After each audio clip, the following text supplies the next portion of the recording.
All right, folks, let's get started. Happy Friday, everybody, and welcome to ICCRG. My name is Ries Enghart, and I'm joined by my co-chair, Vidi. Let's see if Vidi wants to switch on audio or video. Hi.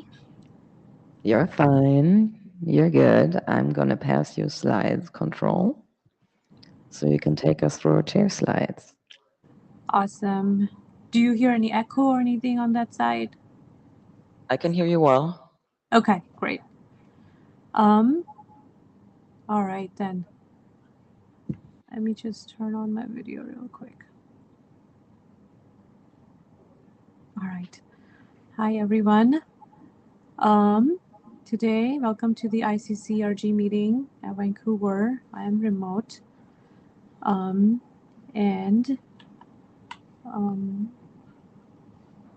As we all know, this is a hybrid meeting and the session is being recorded. And these are some of the useful links that you can go through. And next slide. This is all boilerplate, note well, intellectual property stuff. I'm gonna go to the next slide. These meetings are recorded. So if you, I suppose, do not want to get a photograph, then follow the instructions. And then these are the privacy and code of conduct instructions right here. And just a general idea of the goals of IRTF, it's meant for research, and the drafts that are published are also meant for research. For standards, you would go to IETF. And today's agenda, so we do need a note taker. Do we have a note taker yet? We do not have a note taker yet. Can I get somebody to take notes for us in case there's any discussion? Pretty please.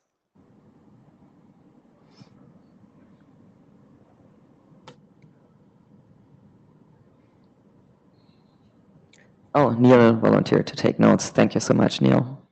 Thank you, Neil. And I want to update that we have these things on our agenda. So for the working group document, I'm currently shepherding the receive let bad document, and this has already passed the last working group call. It's out there for, I suppose, IESG publication step. So if you still haven't looked at it, it would be a good idea to take a read. And if there are any comments, you still feel free to send it to the authors. Although it is a bit late, but we still appreciate it. For presentations today, Reese wants to give an update on the hackathon. I suppose this is about the congestion control work that we were doing at the hackathon this time. There's two presentations from Michael. One is about slow start threshold after we have a slow start overshoot, and then he's working on another research draft, or more like a draft to document how to do pacing in transport protocols. This has some coverage from what is happening now and what people can consider if they want to implement pacing in their protocols in the future.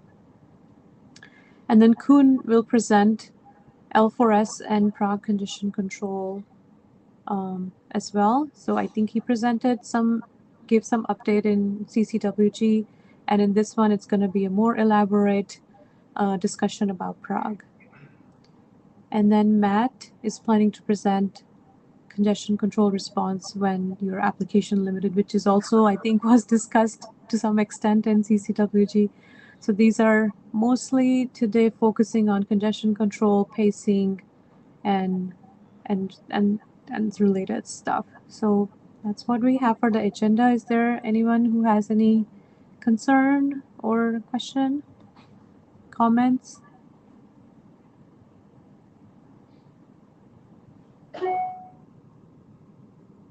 I am not seeing anybody get up in the room, so it seems like we're good. Awesome. Thank you, VD. And let's do the quick hackathon update. So this is just about what I presented on Sunday following the hackathon. And where we already have had congestion control testing going on at the hackathon before at the L4S table, but I figured it was time, given that we have a variety of different proposals in different groups, I figured it was time for a more general congestion control testing table. And the idea was to hack on tooling, maybe have a test suite, maybe some sort of congestion control interop even that we could run at the hackathon. And then also, of course, if we identify any issues with any particular implementation, hacking on that as well. So this time I was joined by a small team to test the Careful Resume draft on TSVWG. And there were a variety of different quick implementations as clients interoperating with a Kish server that implements Careful Resume.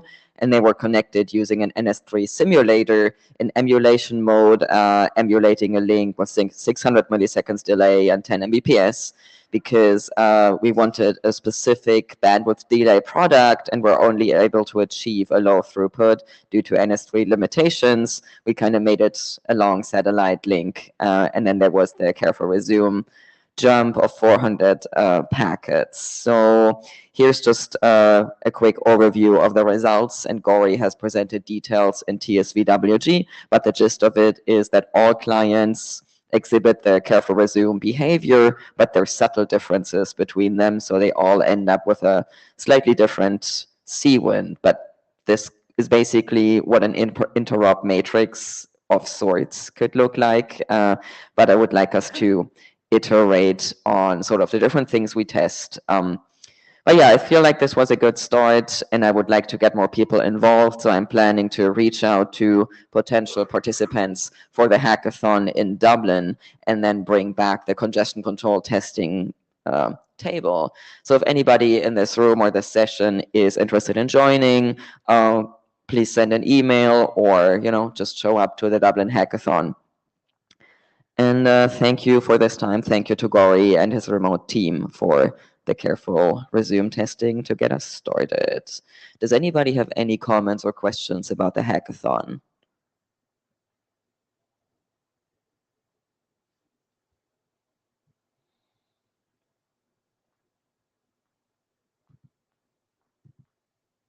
Okay, not seeing anything. I am going to bring up Michael's slides. Hi. So, Hello. Oh, yeah. sorry, just very quickly on the hackathon. I can't think my phone work fast enough this late in the week. I think this is a really, the hackathon stuff is really good. I think it's really great that the group is doing it. I would encourage you to sort of circulate lists of topics early enough that people can organize students to be involved. But yeah, I think this is a really good thing. Colin Perkins. Thank you, Colin. Okay, this is about SSRash after slow start. I underlined the overshoot to make it clear that this is not about things like high start plus plus. When they work, when you get out of it, then that's not what this is about, right? It's when you do overshoot. How do I? Nothing happens when I press that. Oh, now many things move. Yeah, okay. sorry, now many things happen. Okay. Yeah. So this is about a very basic thing of TCP that I believe people probably have misconceptions about. It's also partially hidden by modern TCPs because, for instance, Cubic tends to exit with high start. BBR paces, which is actually magnifying the problem that I'm showing here, but then BBR also will exit not necessarily by overshooting. We have also things like high start plus plus, but it's when these heuristics don't kick in and you do overshoot with it, then well, there is something about the SSRash value that I want to explain. So it's not uncommon to see, after such an overshoot, to see double losses, in the sense that you have a loss, you end up, one consecutive round trip time of a couple of losses, you end up in recovery, but after recovery, you lose a packet again. And I wanted to understand when that happens. So I made a model for that, and it shows that after slow start overshoot, even the very foundational beta times congestion window, when that is 0.5, and I'm not getting into the flight size versus congestion window discussion. That is not the point here. Even 0.5 is actually too much, and 0.7 is even more too much, and pacing even makes this worse. So when SSRash is too large, this means that after loss recovery, we'll lose again. It's a double back off. And I suspect also that this has maybe to some degree contributed to the complexity of recovery that we're having, because these people have been working on trying to solve the problem, whereas maybe the target is wrong and you can't really solve it because when you come out of it, you lose anyway. So it's a very basic thing, right? Why do we have 0.5 in original TCP Reno? It's on this basis from the congestion avoidance and control paper. If you're starting, you know that half the current window size worked. So a window's worth of packet were exchanged with no drops. Slow start guarantees this. This statement is wrong. In fact, it's the other way around. When you do manage to saturate the bottleneck with slow start, then it's actually guaranteed that this value is too much. The only reason TCP, even the old TCP, works at all and doesn't always have double drops is that sometimes, because slow start is so bursty, we have burst losses happening, and then your window may be way below the bandwidth delay product. So here's a very simple example of this. Imagine that the BDP plus Q is 30 packets. This is all in packets, right? We begin with initial window 10, we send 10 packets. Getting the X for these 10 packets, we go to 20. Getting the X for these 20, in the third round, we go to 40. Now, in this round, where the congestion window will definitely go to 40 on the basis of the X from the previous round trip time, loss happens after after sending 30 packets, right? So the first 30 packets of this round also go through. That means that the congestion window will grow to 70, then 2 packs will arrive, and 70 is the current window size, and 70 half is 35, not 30, so you will lose again. And that is, it's a very basic thing, but it does happen. So I wanted to understand this better, made a very simple model, some maths on the Friday afternoon, what's better than that? But if you do follow along, I mean, it's really pretty simple, and you can extend it, for all kinds of other overshoots, maybe cubics overshoot or whatever. So it's not hard to reproduce this. I begin with a lot of assumptions here. There's one TCP connection, one bottleneck, a FIFO queue. There's a greedy sender. There's no pacing. I will show a pacing diagram, but not for the model. Connections are long enough to finish slow start. There's no link noise, so packet loss is only caused by congestion. X are not delayed, so there's no DELAC. The X are not lost. I will also show a DELAC diagram, so it relates, but not part of the maths. The unit is a packet. All packets have the same size. We make this all very simple. Many constraints, right? Is this useful at all? Yeah, I mean, this is how we understand TCP. You begin with one connection, and if you find out that something is terrible, then it's not going to work well with hundreds of connections, right? Okay, so the fundamental thing of the model, the fundamental understanding that I want you to take away, I think, is that there are 2 types of losses that can happen from congestion. One is a burst loss, where you have a burst of packets arriving faster than the router can forward it, and this burst is also too long to fit in the queue, so that you have packet loss. And the other case is what I call saturation loss, is when the bottleneck is really full. If you look at this picture here, we have a time t that it takes to take a packet to leave the pipe on the receiving end. It's going to take a time t to get 1 packet from the queue, but in this example, during that time interval, 2 packets will arrive to the queue, so it doesn't work. And that's a saturation loss.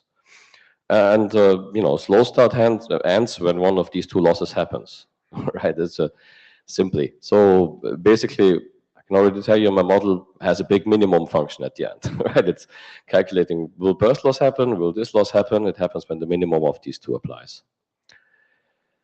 Okay, so when does burst loss happen? Again, it's when the burst is too large and arrives too fast. Too fast is about the arrival rate versus the departure rate, or the other way around, just to have a number between 0 and 1.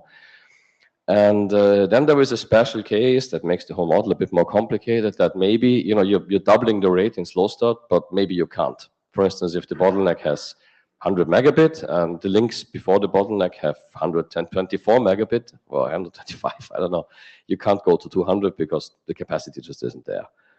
So there is a ratio, and if in slow start you are able to really double, then that ratio becomes 0.5. We talk about the burst B. When the last packet of that burst arrives, ratio times B minus 1 packets will already have been forwarded. So you can think of, for instance, if you have a burst of 5 packets, when the 5th packet arrives, then with R 0.5, 2 packets will already have been forwarded. And then also queue packets can be queued. So there's a constraint for a burst that will not have any overshoot, which is B minus R times B minus 1. I round this down because only full packets can be forwarded, minus Q, right? And that's got to be smaller than at most 0. So if we make this equal to 0 and solve that for B, we get a very simple, nice equation that gives us the largest burst that doesn't cause any loss. So it's B, that burst is rounded down, Q minus R divided by 1 minus R. And then the smallest burst that does cause loss is P plus 1. It's very simple. If we relate this to slow starts bursts, the X reflect the bottleneck capacity. Doubling means that instead of just having the ratio that we may know about from the ingress links and the egress links, we work with 0.5 when we can, so it's maximum of 0.5 and R. So the ratio can mean that you can't really double. This max is just to cover the case where the ingress capacity isn't at least twice.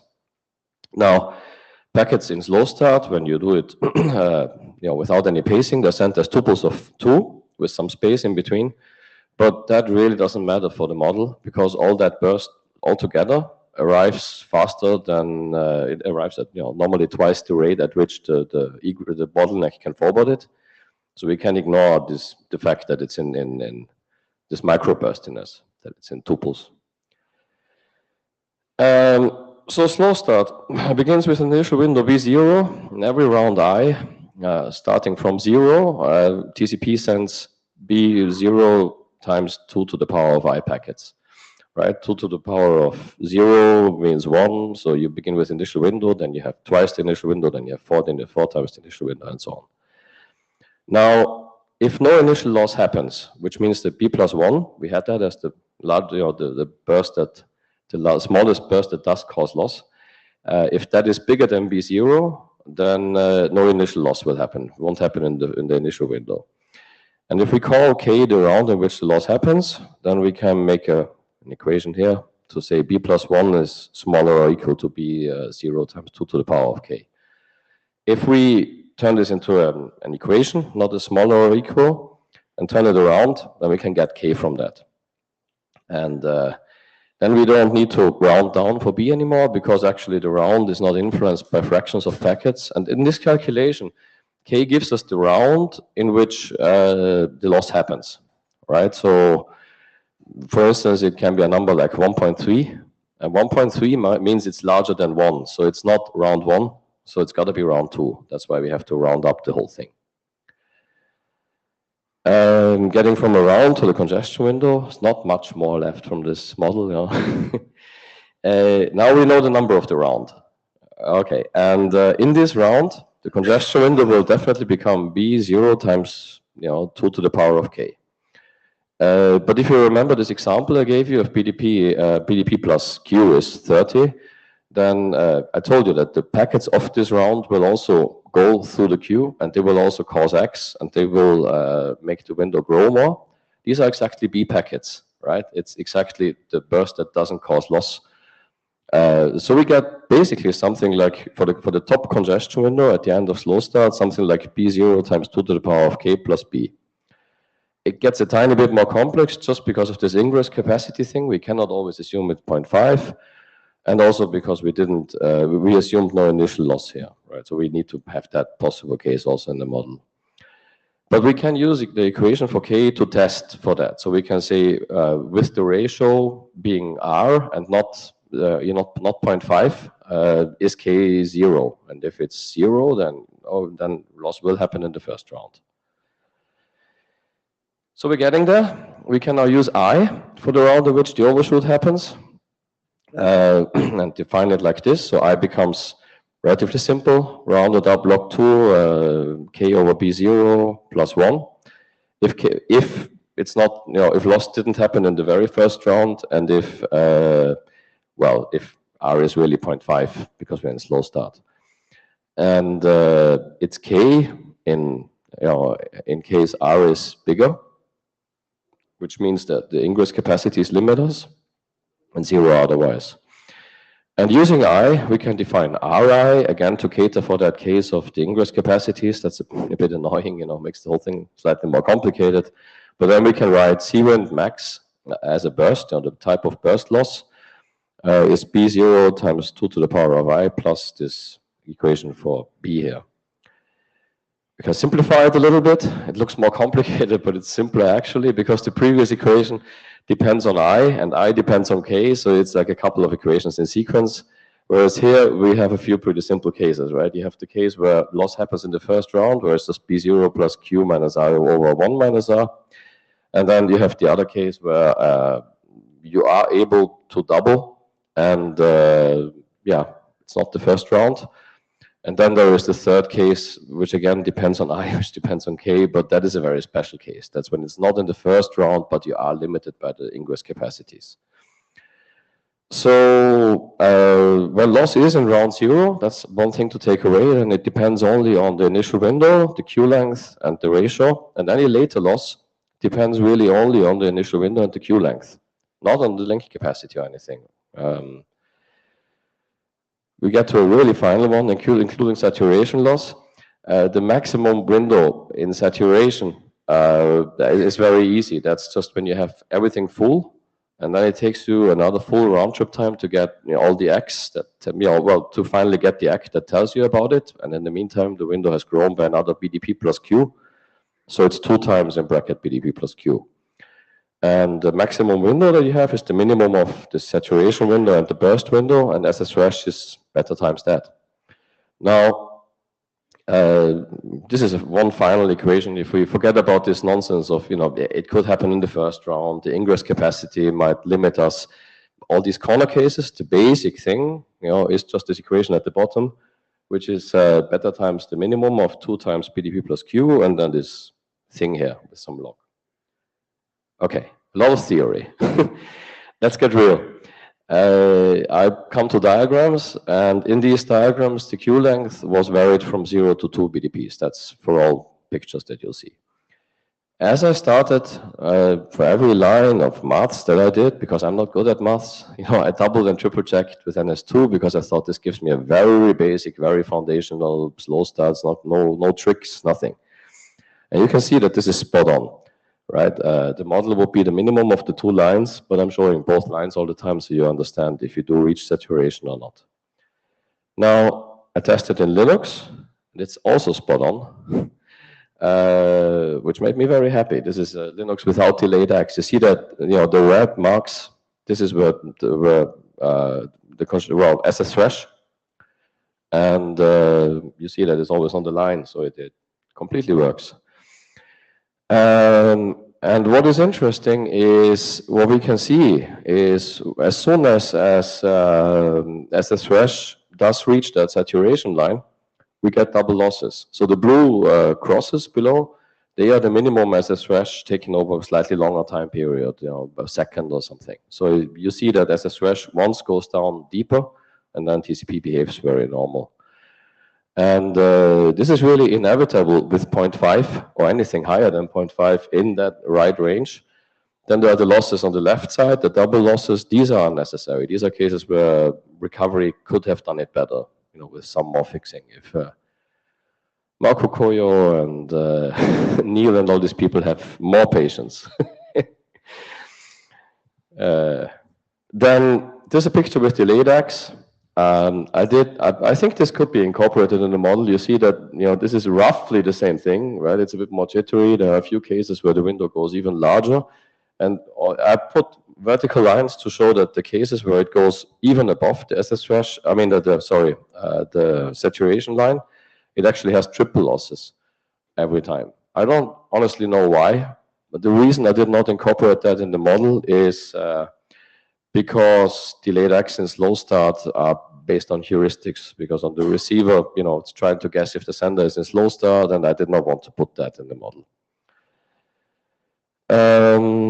Yeah, and with pacing, this is now interesting. With pacing, it gets to saturation when the queue is a bit smaller. That's a good thing, right? We want that. We are able to work with a smaller queue because we insert gaps between the packets, and so we can ramp up higher and get to saturation earlier. But as a result, this guarantees a double loss with an even smaller queue. Using beta is greater or equal to 0.5. This is showing both together. That's a larger capacity case with a larger BDP. And what you can see is that the yellow line on the right in the pacing case is a little shifted to the left, right? So there's a slightly lower queue length that you need to go to the saturation line, and the reward is that you have a double loss earlier. This is just a diagram to show you how this depends on parameters in case you're interested. I mean, there's nothing very special here, just changing some parameters, looking at how they look. If you would have a different initial window, or you would have a different backoff factor. So, this could be used for all kinds of things. I mean, you cannot directly use that model in TCP to make a more intelligent decision without any heuristics, because it's always including the queue length, which we don't know. But we can learn some things from it. First of all, the better pacing becomes, the earlier it will reach the saturation line, and the more likely it is that beta is greater or equal to 0.5 after slow start is actually bad. We should have a smaller value. So maybe it might be an idea to use a smaller value when pacing in general.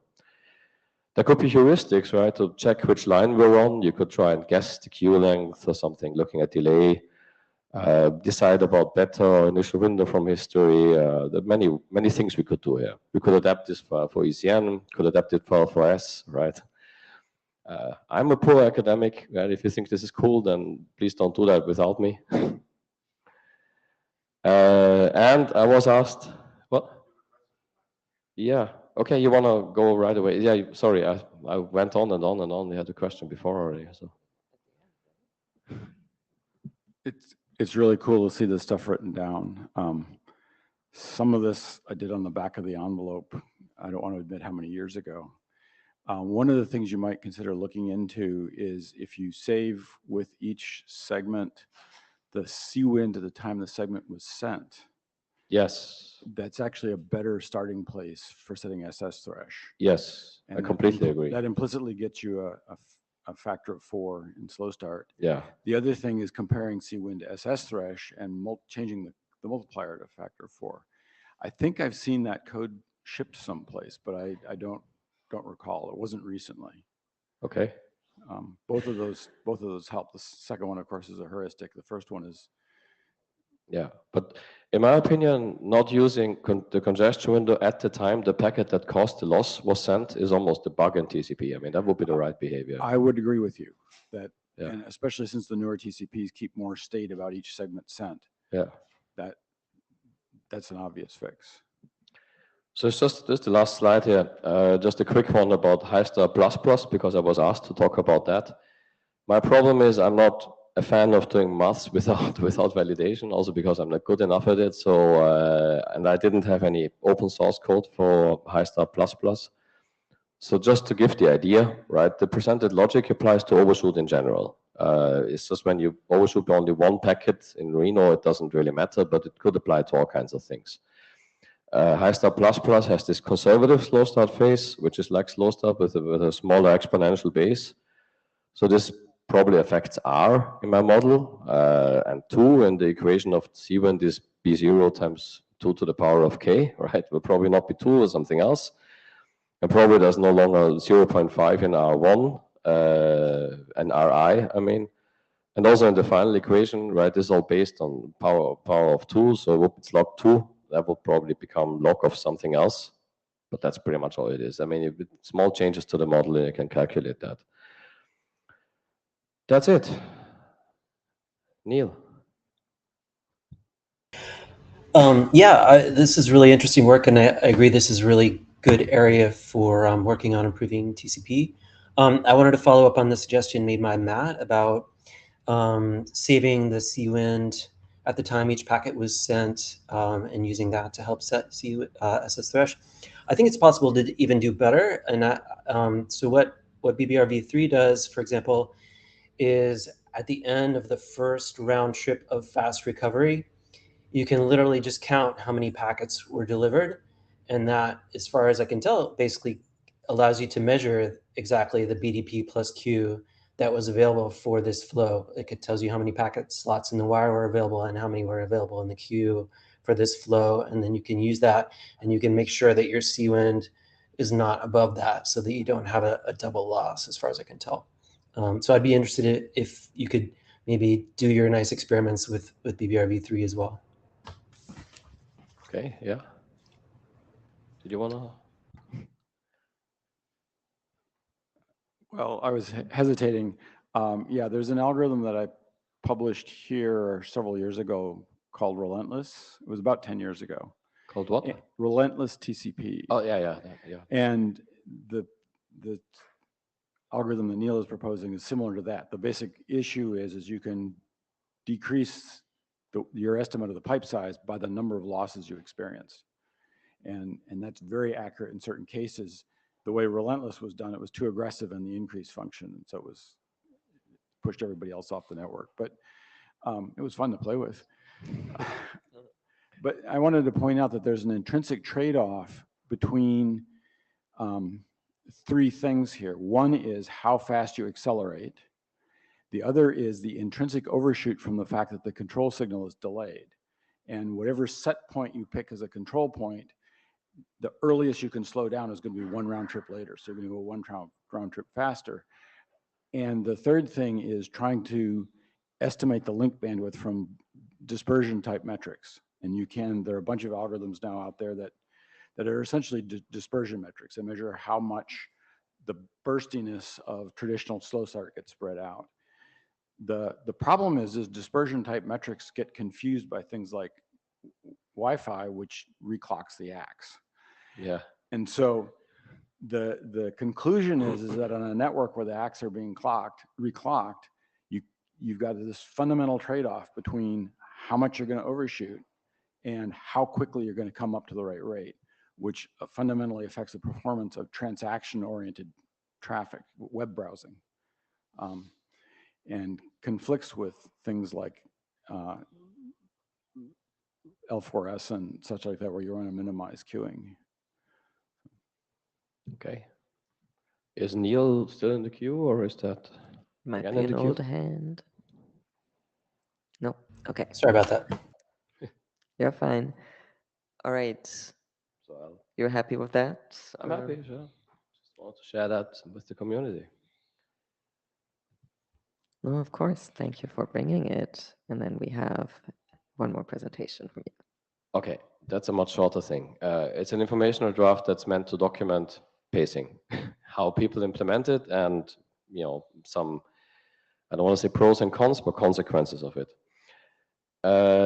So the idea is to give guidance to implementers via discussing the general considerations and consequences, what it means to pace, and give an overview of how implementations do it. Regarding implementations, up to now, we have Linux TCP and 2 implementations of Quick BBR being described. Linux TCP based on this document that's at this URL. General considerations and consequences for now. I mean, there can be more things. A couple of, Matt has told me other things in the break, but for now, one thing to say is that it is more likely to saturate a bottleneck. And we get back to the model of the previous presentation, which is why I asked to have that before. It's more likely that we have loss from saturation than burst loss, and it may be a reasonable thing to do to use a smaller beta value upon slow start overshoot. Good RTT estimates are important. That's problematic in the beginning. We hint at RFC 9040, which could be used for initializing when that is possible, at least better than having nothing and just beginning with a constant. Here's an implementation example. There's a very high-level description of Linux TCP. Essentially, what it does is it calculates a pacing rate when an ACK arrives as a factor times MSS times congestion window over SRTT. The factor is a configurable value. By default, this is 2 in slow start and 1.2 in congestion avoidance. Packets are sent at that rate, and this is limited to a 1 millisecond granularity to be able to send more packets down to TSO. So basically, every millisecond, 1 millisecond worth of data at the calculated rate is sent. And then there are many exceptions to this. The first one is that the first 10 packets are never paced, not the initial window, but the first 10 hard-coded, which I found a bit weird, but that's how it is. So if you have 20 packets initial window, then the first 10 are not going to be paced, the next 10 will be. More than 1 millisecond worth of data can be sent when the peer is very close, when the min RTT is smaller than 3 milliseconds, and then there is a minimum and maximum burst size where instead the gap between packets changes. Maybe should I take Neil's comment or question already? Yeah, Neil, is there a comment for right now? Oh, I was just going to say that the way I would express it is that there's not a limit of pacing for, there's not a limit of a granularity of 1 millisecond for the pacing. It's just that the default TSO or GSO burst size is 1 milliseconds worth of packets. The pacing interval between the bursts can be anything in a sort of microsecond granularity. Just thought I would mention that.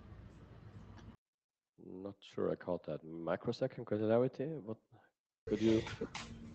Yeah, so it's not that the pacing delay is always 1 millisecond. It's that the target burst size is pacing rate times 1 millisecond. Oh, yeah. So by default, so that usually for most sort of rates between, I think it's roughly 24 megabits and 500 megabits, usually you do de facto end up with bursts spaced 1 millisecond apart. But as you were saying, at data center speeds and RTTs, often the pacing delay is much shorter. Yeah. Yeah, I mean, the code is as you say, but it amounts to essentially sending a milliseconds worth of data every millisecond. That's what happens as a result of this calculation.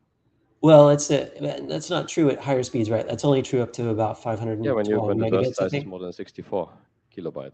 That's what I mean below. So there are the Yeah. pause changes when the burst size is smaller than 2 packets or bigger Right. than I'm just saying it's 64. not a rare case because at 512 rates above 512 megabits are pretty common these days. Yeah. Okay. Quick VBR. It is typically in user space. There are more challenges here regarding timing, coupling with the underlying stack and hardware. For instance, it may wake up too late in a highly loaded system. There are two basic approaches that we're describing here. The tokenless approach that is in the MV FST implementation. So these are two open source implementations that we looked at, or Wes looked at.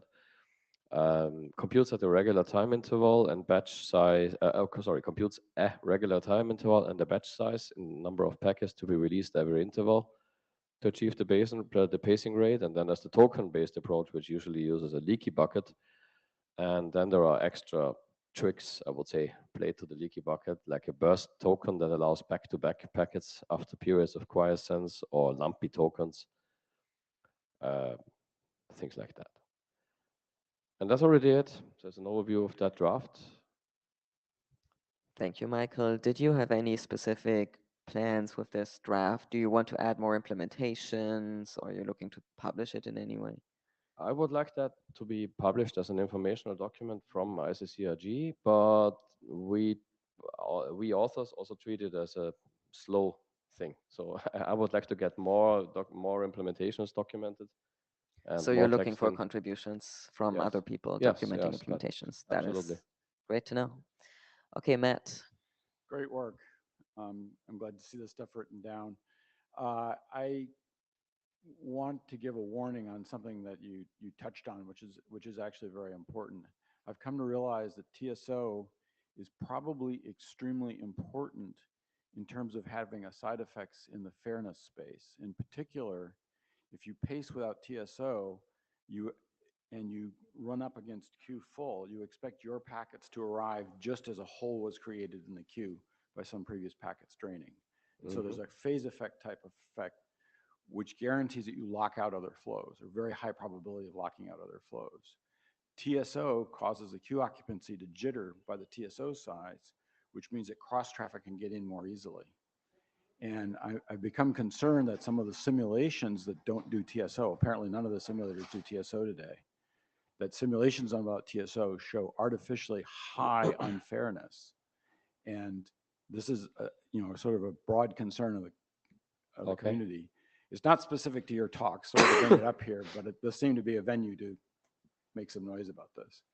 I see. Thank you. Okay, we have Gory in the queue. Oh, Gory before me. Okay, sorry. Sorry, I missed that. Okay, I'll go before you. Jonathan Lennox. Another thing that might be interesting to look at, as it's available open source, though not documented very well or at all, is the pacer in Google's WebRTC library, which is interesting because that's targeting a low delay bandwidth algorithm. So if you ever get congestion loss, you've done something wrong or something's gone wrong. But they do have a pacer in there too for the output of that, and that's targeting. It's an algorithm that outputs, here's the bandwidth you should target, so which makes pacing conceptually easier, but it's still doing various complicated things. So it might be worth taking a look at that. Thank you.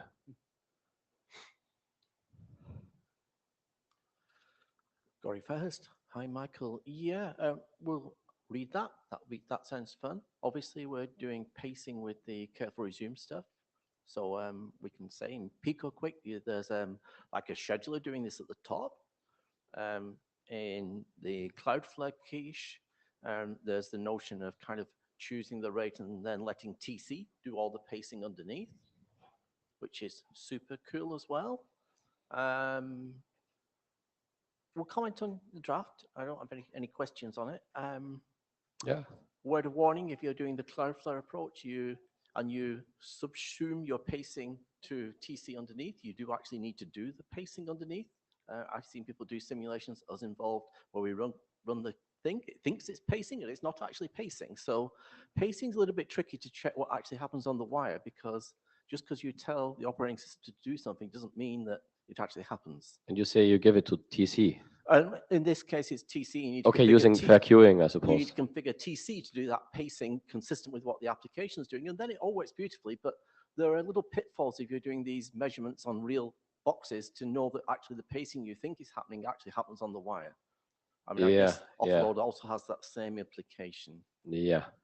So I looked at the native implementation of pacing in TCP, and as far as I understand the FQ thing, which is in TC, that would take the timestamps that are being calculated by TCP, by the TCP machinery, and it hands it over to FQ, and then FQ basically implements the same behavior.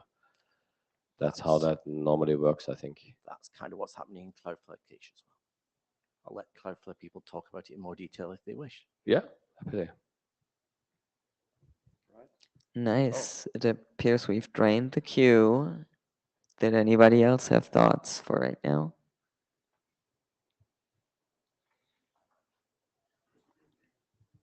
Okay, thank you, Michael. So next up is Prague for Alpha-RES, and I will pass Kuhn slides control. All right, ready to go. Hi everybody. I'm going to give a short introduction about Prague, what has been done. Maybe it's a repetition for some, but there are already some interesting topics discussed, like pacing, like getting faster up to speed.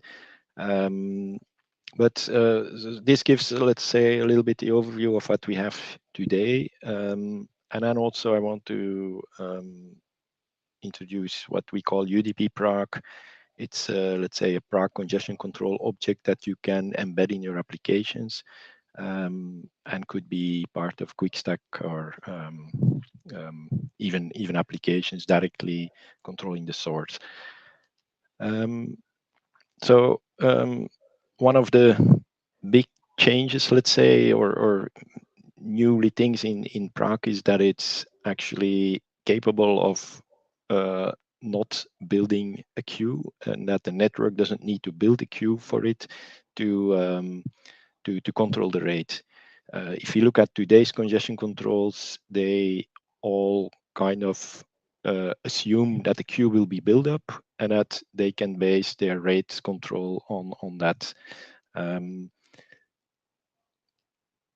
So why did we came to the situation that Prague doesn't build a queue? It's actually partly because of dual queue, how the dual queue is working.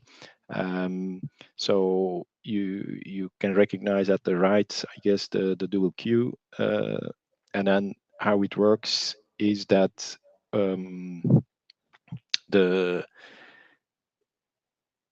let's say the scheduler gives a low latency priority, you could say, towards the Alpha-RES, the Prague packets, and it needs to leave some gaps in between to allow then also classic traffic to get scheduled in between. It's kind of filling up the gaps, kind of scheduler for the classic flows.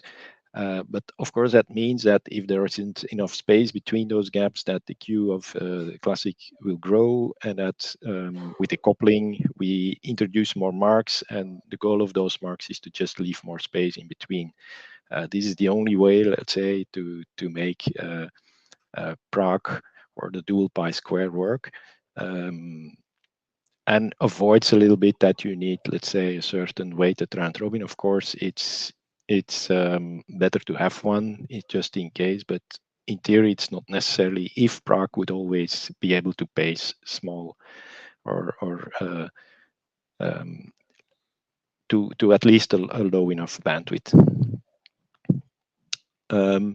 So quickly, some slides. Why Classic needs a queue? We all know, I guess, it's to cover rate variations. You want to keep the link full. Also, you need to create delay for delay-based congestion controls, otherwise they are not controlled, unless also with loss. Then also, typically, and especially for low rates, the lower you create this queue, the more drop you need to apply. So there is also a limitation with AQMs, how low you can keep those queues. Also, depending on these delay-based congestion controls, how well they respond to loss, you might want to keep the target of the AQM above the target of the delay-based congestion control. So that's also, let's say, a limitation on how low you can make those queues. ECN doesn't add necessarily, at least the classic ECN didn't add a lot, because the queue still needed to be large enough for the loss-based, because you can mark more frequently, but still it was sharing queue with loss-based congestion controls. And again, it still need to be large enough for the delay-based congestion controls. A difference, let's say, or a change, a game changer, you could say, was data center TCP, which decided let's get away from all the legacy and start all over. We have our own private queue. We don't need to take care about the rest. We can have frequent marking. We are not mixed with drop. That's not a problem, and we can get a very smooth throughput. That was one of the properties. And of course, a separate network means you don't need to cover the rate variations, because data center TCP doesn't have a lot of rate variations. Everybody supports ECN, no limitations on that loss rate, and also no delay-based congestion control, so also no need to create detectable latencies. But still, data center TCP, when trying to use it on the internet, it needed some, let's say, a queue in the order of the base round trip time, if we just apply it. One of the reasons was TSO, indeed. So in a data center with very small round trip times, you could have a threshold which is bigger than your round trip time. It was still very low. Also, the TSO burst of maximum 64K on 100 gigabit link is 5 microseconds. And if you have a threshold of 100 microseconds or whatever, it's not a problem. On a 10 gigabit link, it's 50 microseconds. That's also pretty low. If you look at the internet and you would send a TSO burst of 64K packet on 100 megabit link, you had a burst of 5 milliseconds. Also, if you would kind of like data center TCP is often doing, alternating the packets between flows, and they kind of group together, you would also get very long rounds of one flow running and then the other flow running. Also, if, for instance, you would burst out for a full round trip time all your packets, you immediately get, let's say, 100 millisecond burst in your queue. And you can see that it's the way around. The round trip time is much bigger than the threshold we want to have. So one of the things was then to have these adaptive TSO bursts, and there was just a discussion about 1 millisecond. We target 250 microseconds. Then we can have multiple ones fixing in under that queue. And that would mean for a 2 gigabit link that you could get your full 64 kilobyte TSO burst. So I think that's reasonable. Below that, of course, the TSO bursts need to be trimmed down to not create a queue bigger than 250 microseconds. Another change that we did was this round trip time unfairness. So if you have a big difference in round trip time, the rate is dependent on 1 over the round trip time. So you get a big difference between a 1 millisecond round trip time based round trip time flow and a 100 millisecond one. About if you have a queue of 1 millisecond in between, you have about 50 times rate difference. Same is happening for data center TCP. So it's not very nice to have a very small queue. If you look how it is solved without Alvarez, it's just add a queue. If you add a queue, you balance the latencies and the rate ratio will become more acceptable. Of course, we don't want to create a queue in Alvarez. We want to avoid having a queue. So that's why it had to be fixed in the congestion control. So we made Prague, let's say, rate compliant or with a 25 millisecond flow. That means that the rate is then, of course, the rate ratio. If you're having a flow lower or a round trip time lower than 1 millisecond, you behave as a 25 millisecond flow, and the rate ratio is much more acceptable. That doesn't mean, of course, that your application sees a 25 millisecond latency. It still sees the 1 millisecond latency for the data it's sending. It's only responding, not so, or is not getting 25 times more throughput as it would otherwise. And that also has an effect on, let's say, the responsiveness and what I call the inertia. It's not only let's say, getting the bandwidth, or it's not competing as much to get this bandwidth. It also is, let's say, as unresponsive, you could say, to grab bandwidth as a 25 millisecond flow. And it's at the end not so bad, because if you look at how, if it wasn't like that, how a flow with a 1 millisecond latency, which is very lightweight, you could say, has a little mass because it can respond very quickly to the marks.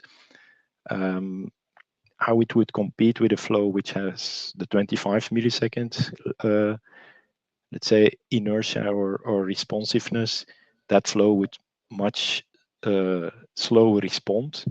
And you see in the left side that yeah, the lightweight flow, the 1 millisecond, get bullied by this heavyweight, and actually always adapts, and the other one hardly adapts, and at the end you get this sausage type of flow throughput, which I guess is not what you want for your application. So indeed, with Alvarez, the inertia or the responsiveness is as a 25 milliseconds, so it's compatible up to 25 milliseconds. And it gets a smooth throughput, although it won't get the optimal throughput. So that's, let's say, a compromise you have to make. You can't get it all. And that's a choice we have to make at a certain point. Luckily, we have the two systems, and that's why I'm a proponent of having both Classic and Alvarez still there, so that applications can, depending on the need of their data, use both in parallel. Maybe also more recently was that we pace now also below the minimum window. Pacing is being discussed. That's very good, because we also have some, let's say, challenges or problems with pacing. One of it is also this FQ Q-disk pacing, which will pace, but it's not always clear when the FQ Q-disk is sending these packets, because if you update the pacing rate, the pacing rate with the last packet is used for the packets that are going to be sent. So just adapting the pacing rate has some problems. Maybe it's better to use the timestamps, or it would be better if you use a pacing rate that the timestamps in the TCP would be adapted, because we don't see when the packets are effectively sent, and then especially for very low latency bottlenecks, it can create big deviations from the measured round trip time. So with this spacing below the minimum window, in this table you see what if you had a minimum or if the minimum window was 2, and depending on how many flows you have and what's the round trip time, what would be with marking 100%, what would be the lowest rate that you could achieve. In purple here you see the first row for one flow on a 10 millisecond. You cannot control a flow below 2.4 megabits per second. That might be acceptable, but if you have 10 flows, it's 24. If you have 100 flows, it's 240 megabit. Especially if then the latency becomes lower, like 1 millisecond, you're already going into gigabits per second. And if you have really low PON networks, you see for one flow, you cannot control the rate below 240 megabits for one flow. Let alone for 10, it's in gigabits. So either we would have needed to create drop for loss or build a queue. The alternative is to, again, fix it in the congestion control. And here we can, independent from the round trip time, we made it going down to 100 kilobits per second per flow. So 100 flows is 10 megabit, and that's it, independent from the round trip time. If there is a question you immediately want to ask, Matt. Yeah, this is Matt Mathis. Did you consider schemes where you allowed to pace at below 1 segment per round trip? Yes, yeah, definitely. So this is doing, so we keep the minimum window of 2, and then we pace below whatever rate we need to pace. So we have a fractional window which goes in microbytes, actually very low, can go very low. And then we use that to, based on the round trip time, calculate the pacing rate. Yeah, because I would describe the window size then to be in microbytes. Yes. So I find this chart very confusing. So this window is just 2. Huh? So this is assuming you don't have any pacing at all, and you just would have a window of 2 packets. So we didn't show here the window size that we calculate, which depends on the round trip time. So okay. So what we do is we calculate this fractional window, which allows smaller pacing steps, and then we round up the window to the next integer, which works well if you don't have a queue. If you have a queue inside, then the window will become blocking again and the pacing rate not. So then you will go in more steps if there is a queue. But if there is no queue, the pacing will be very smooth. So below 1 megabit per second, we also reduce the MTU size. It's a choice. So we go down to, I think, about 156 bytes per packet, which means that we still can send 2 packets per 25 milliseconds. So we get good feedback from the network, and we still can have video of 80 frames per second with this. So that's also an advantage. So also with this 100 kilobit per second, we will send a packet at least every 12.5 milliseconds. So that also reduces the latency. If you would have doubled or kept the minimum packet size of 1500, it would be 125 milliseconds per data that you can send at that rate. So with all of this, and especially around this responsiveness, we see that there are still compromises, and it's good to have these 2 types of traffic.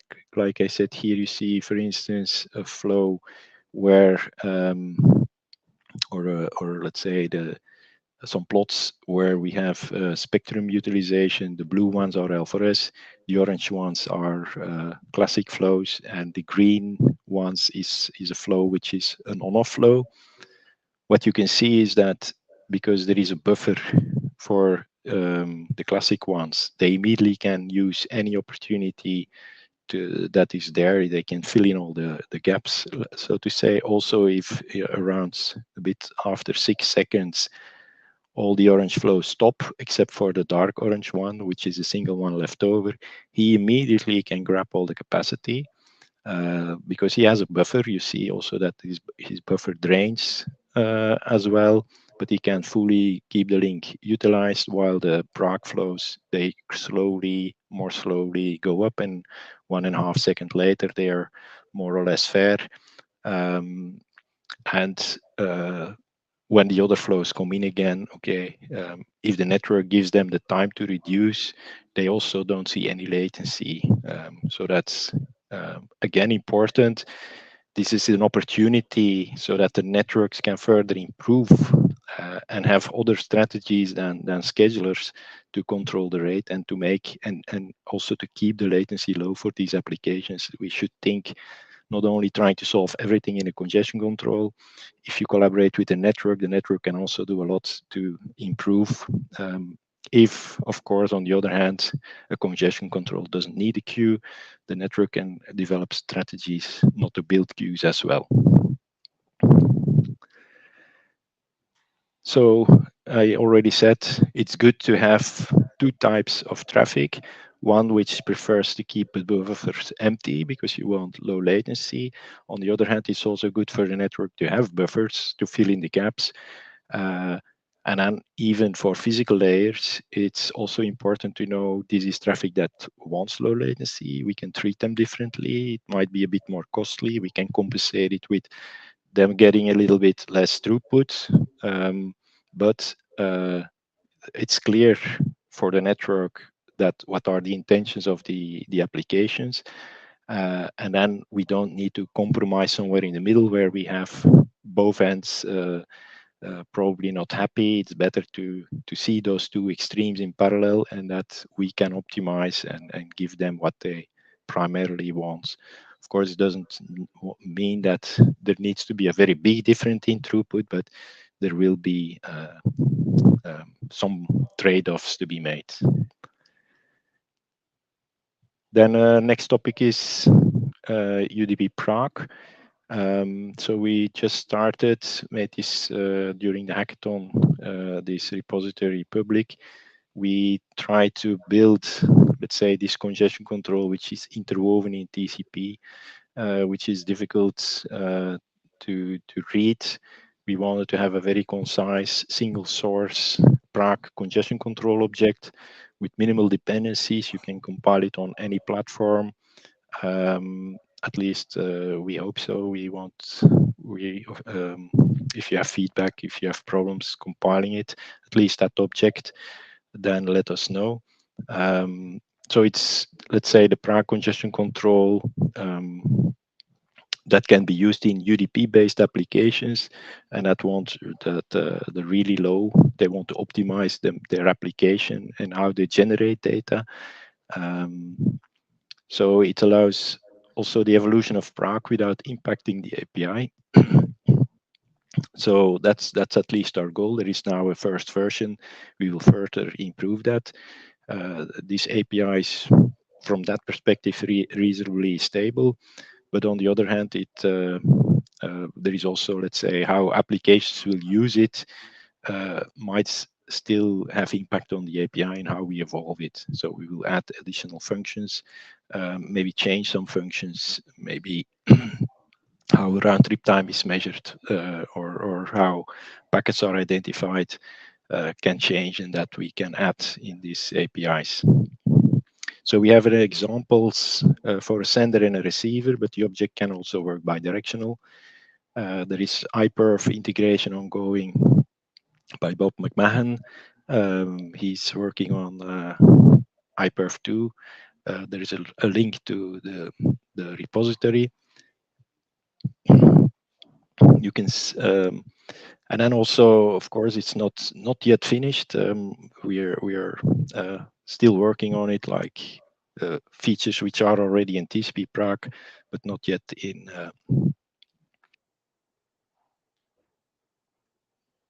Sorry, my voice. I have to do the presentation here from the hotel room because of the COVID, but okay. So I was saying, yeah, some things still have to be added to it. But if you use it, let us know. Also, if you have suggestions or on the API or on the congestion control improvements. So UDP proc. So this is an example how you can use it in, for instance, a quick stack. It can be used for your congestion control. So if you have a quick stack and you want to have a, let's say, ready-made congestion control source, you can integrate it like before. But we see it also that it's possible if you really want to improve your real-time app. If I go back, you will see that there is always this flow control between a typical stack where you have to deliver enough packets to the TCP buffer, socket buffer, and tune that in a correct way that there are not too many packets in there. It's an extra latency.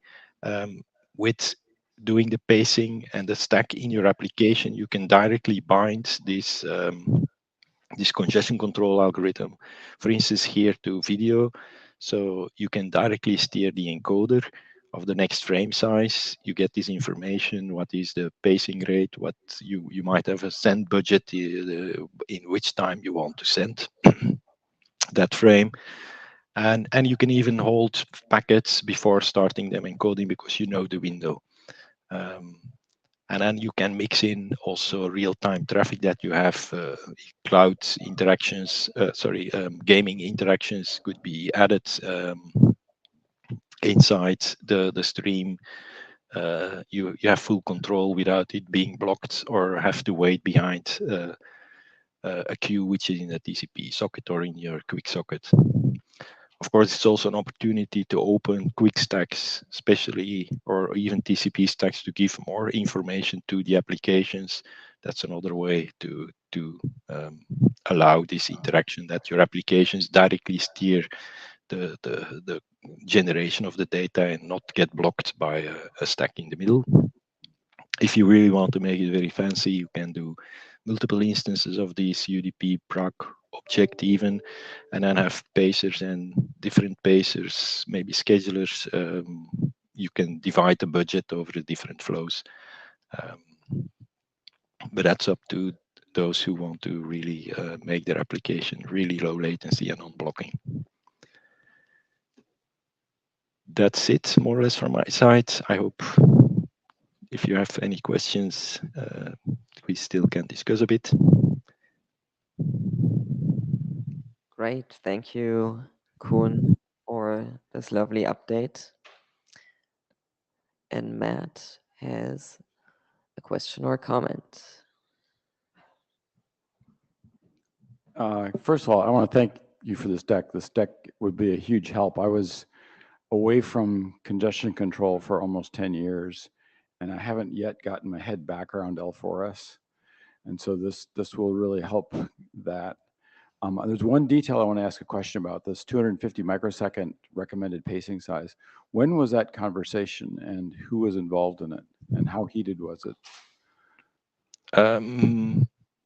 Yeah, it has been, let's say, it's heuristically based on experience and a little bit also based on the threshold that we had for 1 millisecond. And then we got quite some pushback, let's say, also. Well, there has been some on and off. At the end, I think it's okay to have 500 microseconds, up to 500 microseconds, but preferably, let's say, around 250. But a good point is also, I think you made it also, that with different burst sizes, some networks that do marking might give preference either to the one who gives the biggest DSO bursts or the one with the smallest DSO burst. So I think it's even important to try to get to a certain common reference and not deviate too much from that. And these are all based on comparisons between different implementations and so on. The reason I mention this is if you imagine Google going from 1 millisecond TSO to 250 microsecond TSO, although I'm no longer privy to any of the numbers, it would be many megawatts of power consumption. and possibly a large fraction of a gigawatt. And so it's, and the problem is that the burst size that's implemented in Linux ends up being imposed on everybody else on the internet. Yeah, and it's also a bit, let's say, a concern of us seeing now that in the latest releases it's 1 millisecond. I think Chayu trying to upstream had to do some patches to make it configurable again from within the congestion control. So, but yeah, maybe to be further discussed. Of course, if we make it 1 millisecond, it means that we can't have a 1 millisecond threshold. If it is rate based, there might be more opportunities to, if the network is not blocking, let's say, and doesn't have a queue threshold, it might have less impact on the latency if it's a bit bigger. But open for discussion, right?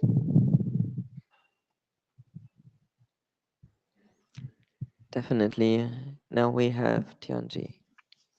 I have some situation regarding the LFS you described here, because for the LFS is in marking and the congestion paths are happening on the same node. Have you ever evaluated the congestion happens on some node or 1 or 2 hops later, while the marking has to be done in the current one? So basically, there will be a mini or micro feedback process from the real congested path to the ECN marking node. Actually, there's a real scenario. So yeah. Yeah. So of course, if you have a bottleneck and you determine certain marking probability or marks, you need to apply them as soon as possible. If you have, and maybe you're referring to 3GPP where the Yes, RAN is yes, doing you're right. Yes, you're the right. marking or gives a marking probability, and preferably the CU is the first hop that should do the marking. If it's possible to go really to the UPF, but that's really, let's say, crazy. It's probably difficult to get that working correctly, especially if the latency between your RAN and the UPF is very potentially large in distance at least. So it's really not recommended. The recommendation is at least to do it within 5 to maximum, I think, 10 or 25 milliseconds. That's might already start making your system unstable. It means the 10 to 25 million. Yeah, that is doable actually. You know, as the scenario just described here, it's between the RAN network and the core network here. It's 10 to 25 milliseconds is definitely doable. So since your recommendation is like okay, even if we have this type of situation. Yeah, but it's probably not always, and then it becomes more problematic probably. Okay. But it's recommended anyway to do the updates in the CU and not in the core in the UPF. It was a kind of a compromise I was not happy with, but nobody's happy in this. But you know how standardization works. Sometimes you have to compromise, but it's up to the ones who want to try to do this to make it work, I would say. Okay. Oh yeah. By the way, if you have both the LFS flow and the non-LFS flow on the node, on the marking node, well, in the same situation as I described here, like the feedback process here. So will this one delay the feedback, delay the marking, will affect the non-LFS flow, or the other way around? Normally, alpha-res and non-alpha-res is separated in 3GPP, but it is possible to mix it if you do it right. You can have it in the same bearer and use the same feedback, let's say, to both drop and mark if you do it in the right way. Okay, sure. But you have to make the right coupling between them, let's say, and to do the right smoothing for classic and immediate marking for alpha-res. Okay, thank you. right.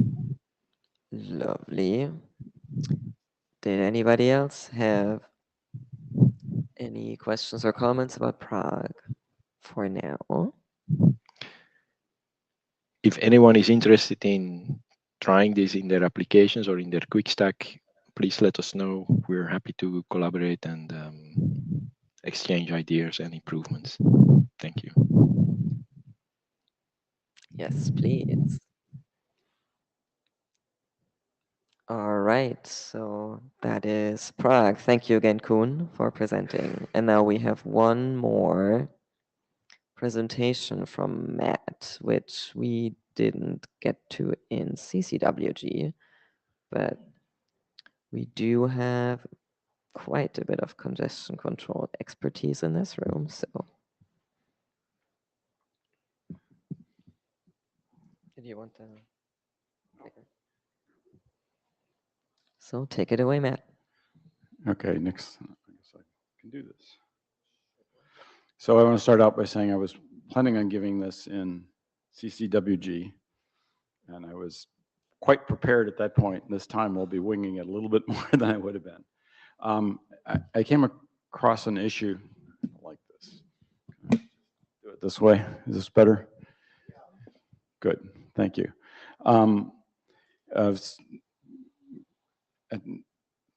Take a step back here. I'm talking about situations where stalls interact badly with congestion control. Everybody in the room here should know about various application limited conditions and stalls. I'm not going to go through details.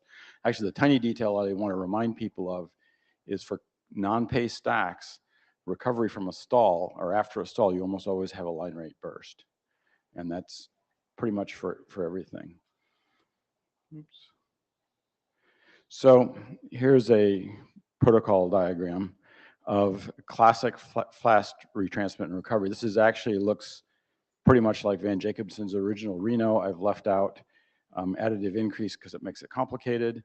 And in that code, classic Reno, congestion code, the C window is set to half of, SS thresh is set to half of the congestion window, which happens to be the same as the flight size. So both classic and 2581 Reno look the same. Here is a similar diagram for more modern loss recovery. This includes limited transmit and PRR. It looks a lot prettier because the data ends up spread out. It's more complicated to understand, so I'm not going to talk about it. I'm going to use a simpler model because the outcome is the same. So the problem that I was aware of actually a long time ago was that if you have a stall that happens actually after the loss, you end up setting SS thresh from the flight size that was reduced because of the stall, not because of anything that you were actually measuring prior to the stall, prior to the loss. And that is the outcome you want to have here is to set SS thresh from the C wind before the loss, or the C wind at the point that the loss happened, and the stall just doesn't cause anything. In fact, the problem I was wrestling with was the right thing to do in this case is nothing, because the congestion control would put you at a C wind which is above the flight size. So I observed this problem actually, I was working on this sort of in the wake of doing some of the other, of doing the work on 2018, the selective acknowledgement draft. And I was actually working on a production problem which was transferring large volumes of data from Pittsburgh to San Diego. And you got anomalously poor performance because there happens to be kind of a resonance between the track size and the disks and the window size and the pipe size in the network. And there were pauses that were happening that were aligned with the losses. And it was abysmally bad performance. And if you took a loss, the AIMD cycle at that scale was more than 90 seconds. So it caused amazingly bad performance. And now, especially because of streaming applications, it's essentially most TCPs, many TCPs run for long periods of time with the flight size below C wind. So what's the history here? there was an editorial change going from 0, 0 to 0, 1 in the, I forgot what it was, 2001 BIS, RFC 2001 BIS, I think was the earlier doc. And I actually had, I didn't put this on the slide, but Vern Paxton and I had a big fight over this. And I lost. And so that's where we are today, that this text is put in lots of places. However, the justification, CWIN might rise above flight size, isn't relevant for many of the big widely deployed stacks today. I tried to poll people on what their stacks did, and I got authoritative answers that disagreed for at least one of the stacks. So I decided not to place any blame in case something was wrong. But the justification in 5681 is moot, and we're still carrying it forward as a restriction. I don't know exactly which stacks do what, and it's likely that there's at least one vendor who might be shipping 2 different versions that do different things. I want to point out some of the downsides of the current status quo. First of all, and today, it almost always causes bad performance for streaming applications because flight size is always below CWind. And it causes very erratic performance for bulk transfers on systems that are not absolutely smoothly scheduled. So if you have doing a bulk transfer on a time sharing system, because of the CPU slicing and the time sharing, you're likely to actually have bursty transactions, and that causes this very erratic performance. There's also a huge mind overhead for people like Neil Cardwell, who are actually testing 2 different versions of protocols. And so, for instance, PRR, a lot of the PRR testing has actually been done, the production Google PRR testing is being done with 1 set of code, but some of the testing for the standard is doing with a different set of code and doesn't have as large a volume.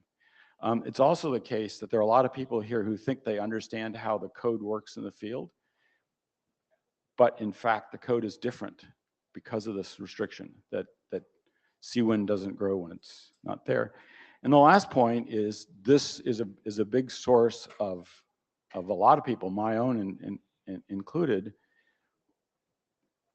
sort of mistrust in the IETF process.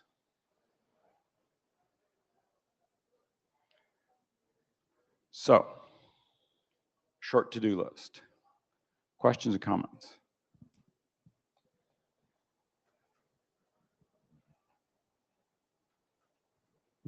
Michael. Michael Welzel. I agree with you that it should be, I think, as a thresh at the time when the packet was sent that caused the loss. Sorry, as a thresh, flight size, I mean. But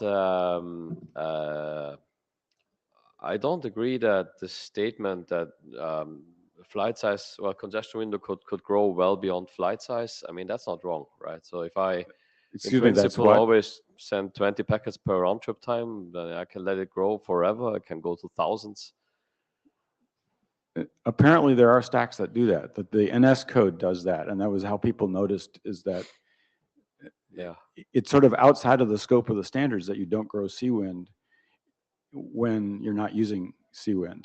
The problem is there's actually a complication here because it's actually not if flight size equals CWind at the point where you receive an ACK.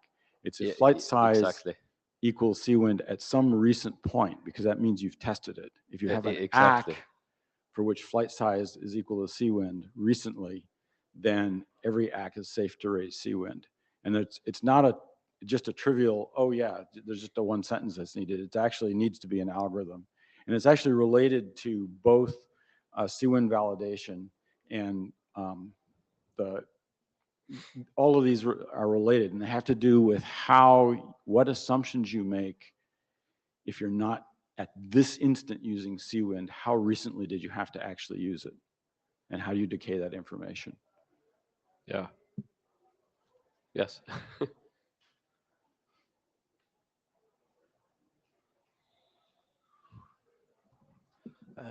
Gary Fairhurst. 7661 and the rate limited increase are different pieces of the same puzzle, but they're not the same thing. Yeah. Right. And 7661 doesn't do congestion window validation like it used to be. It kind of says when something goes wrong, do something smart rather than just kind of always keep that congestion window bounded. Right. So since I've been away from congestion control for nearly 10 years, there was a bunch of stuff that happened that I wasn't a party to, and I don't trust my understanding of the documents or the history to be quite as blunt as I would like to have been. Believe it or not, this actually held back on what I thought I could say, and then I realized I didn't actually trust my understanding as the newer documents. Okay, and you probably should look at quick as well when you talk about 7661. Correct. Yeah, I really like the notion of capturing max flight size, and because that tells you what you've actually measured recently. You actually observed max flight size and you actually got it successfully delivered, and so you know the pipe at that instant was at least that big.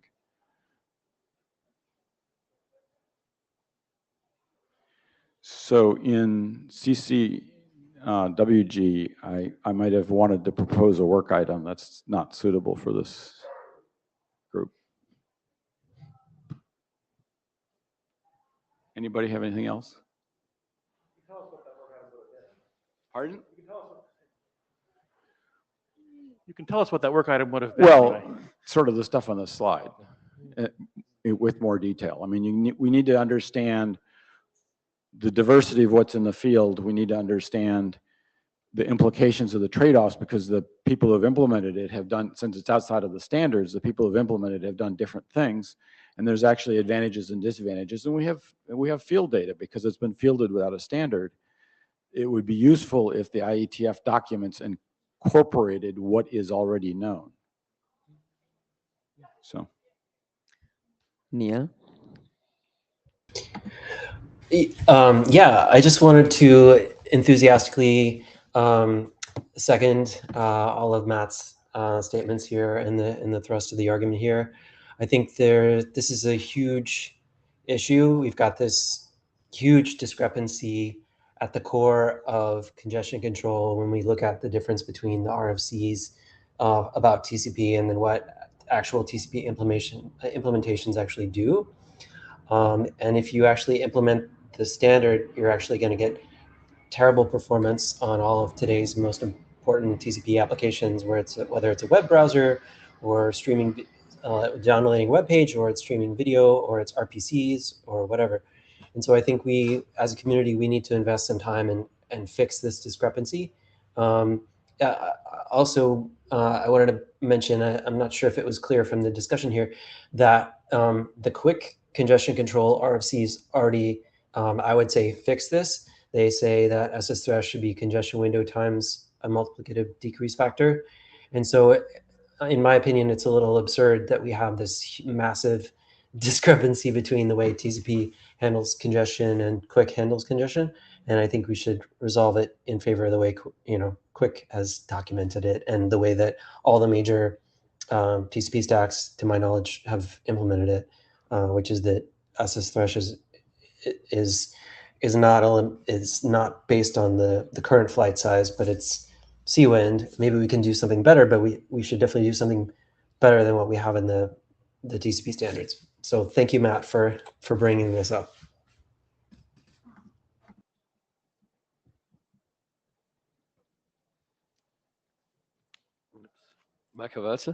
The more I think about it, the more I wonder why would it not work to really take flight size at the time the packet was sent that caused the packet loss, because you can keep track of packet numbers, right? The sequence numbers, you know from the loopback which packet that was.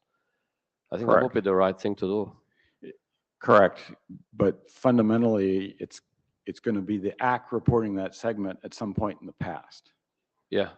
And so there's this question about. So you need to keep a history. The data is always a little bit stale. How stale is okay?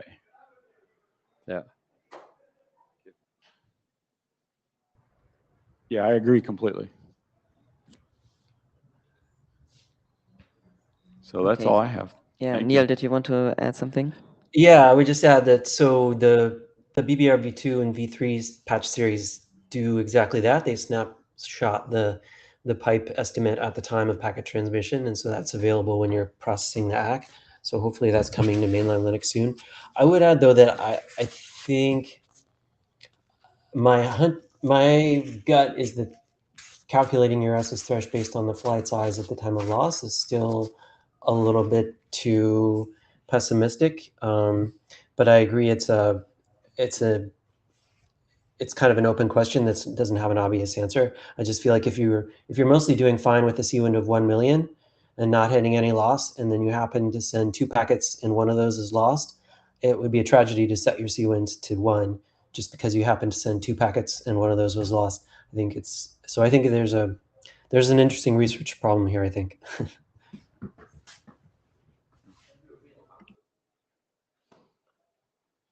Oh, we have Gory again. It's Gory again. I think this is something interesting, but the application limited sense where sometimes you send a lot of packets and sometimes you don't send quite so much is an interesting kind of one to think about. And it's not so weird as people think it is, because when we actually looked at real stacks when we were doing the new CWV thing, a lot of stacks kind of pause before they send, or it takes a bit of time to get stuff from disk before they do. So flight size actually goes up and down. I mean, so some of these numbers are not kind of sampleable at one point. You have to have some average, and that's why new CWV has this notion, which may be horrible, of buckets where you put things in and you work out what happened over a period of time. So, and new CWV was experimental at the time because people thought, well, these bucket things, I don't know whether that's right or wrong. Maybe a few years have passed since 7661. Maybe we actually might have some wisdom now. Yeah, that needs to be explored. I had never seen that proposal before. I mean, because I was away from congestion control, and I found it very interesting. There are actually 2 very common pathological cases. Any sort of web browsing where you reuse a connection, you get lumpy data in all sorts of different size chunks. And then the other thing is dash video, where you get periodic chunks that are likely to be similar sizes. And what's fun is if you happen to be on a path where there's a relationship between the chunk size and the pipe size, you get this resonance effect that was observed in the late 80s, I guess. I think it's certainly also 98, late 90s. Yeah. Sorry. It's certainly also possible to see this for no particular reason whatsoever, just because you have something providing data up here and a kernel or another entity providing the transport protocol, and they're trying to interface to the network. I mean, they don't just behave like a state machine that just clocks around. The flight size just bump up and down for some implementations in quite a dramatic way if you actually look at it by logging every time it changes. So it's fun, and we should know more, and we probably do know more, because, as I said, a lot of time has passed since 7661 has happened. The way in which we design protocols has even changed since 7661 happened. It might be interesting to actually look at producing a standards track version of 7661. Now we know more, but data first, please. It'll be wonderful to have data. Yes, data first, please. But after the amazing amount of work it's taken to get PIR from experimental to standards track, there's a certain intimidation factor there.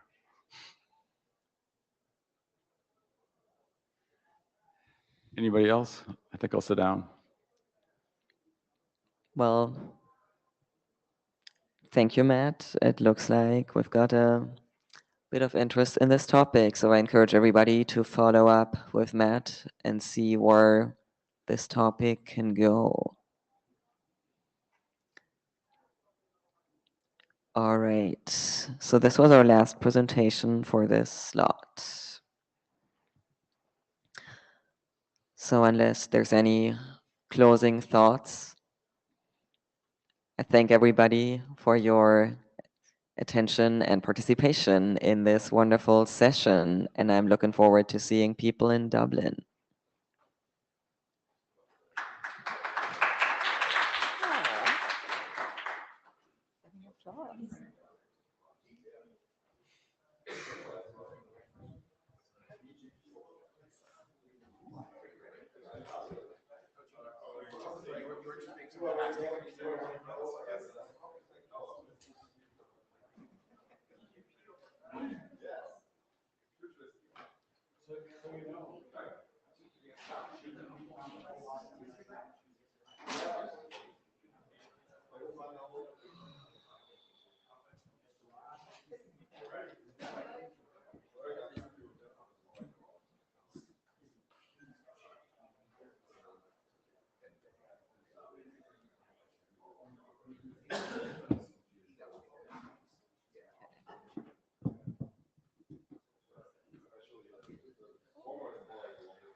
Hey.